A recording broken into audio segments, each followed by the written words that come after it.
My dad said I'd never amount to anything, then asked me to invest in his failing business. When my dad called me after 5 years of silence, the last thing I expected was for him to ask for money. Not just any money, 100 grand. The same man who once looked me dead in the eye and said, "You'll never make it without me," was now begging for an investment in his dying business. I almost laughed, but part of me wanted to cry instead.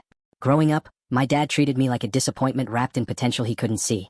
He ran a small construction company and believed real success came from hard hands, not soft ideas. When I told him I wanted to study computer science, he laughed so hard I thought he'd choke on his coffee. Coding? You think sitting behind a screen will pay bills? You'll come crawling back to me when reality hits. Those words burned for years. After college, I moved to another city and started my own software company. It wasn't easy. I failed twice before landing a government contract that changed everything. By 29, I'd built something real. No one could tell me I wasn't enough anymore. But my dad never called. Not once. Birthdays, holidays, even when mom begged him to make peace, nothing. To him, I was still the kid with stupid dreams. Then last month he called out of the blue. His voice was shaky but proud, like he'd practiced the speech 100 times. "Son, I heard your company's doing well," he said. I could almost hear the hesitation crackling through the line. "Listen, I'm in a bit of trouble. The business, well, things got rough after the recession. I need a partner. Maybe you could invest? Keep the family legacy alive?" For a moment I just sat there. The man who once mocked my ambitions was now asking me to save his. A part of me wanted to hang up, to give him the silence he gave me all those years. But instead, I took a breath and said, "Let's meet tomorrow. We'll talk." The next day, I walked into his office, or what was left of it. The place looked haunted. Dusty trophies, unpaid bills stacked like tombstones, and a giant framed photo of him shaking hands with some mayor 20 years ago. He smiled awkwardly, trying to hide the desperation in his eyes.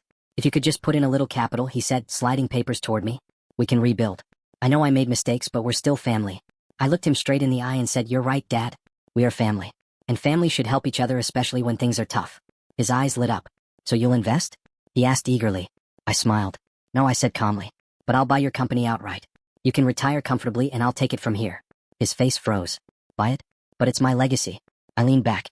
"It was. You had your chance to build something lasting. Now it's time for me to build mine." 3 weeks later, the deal closed. I rebranded the company, merged it with my tech firm, and turned it into a digital construction analytics startup. It's thriving now, something my dad never could have imagined. He still comes by sometimes, offering advice I don't ask for, but now he walks in through my office door. Sometimes I wonder if he ever realizes the irony that the kid he once said would never amount to anything is now the one keeping his name relevant. But I don't hold grudges anymore. Success, I've learned, is the quietest revenge. If your parents ever doubted your dreams, what would you do if they suddenly needed your help? Tell me in the comments. I really want to know how you'd handle it.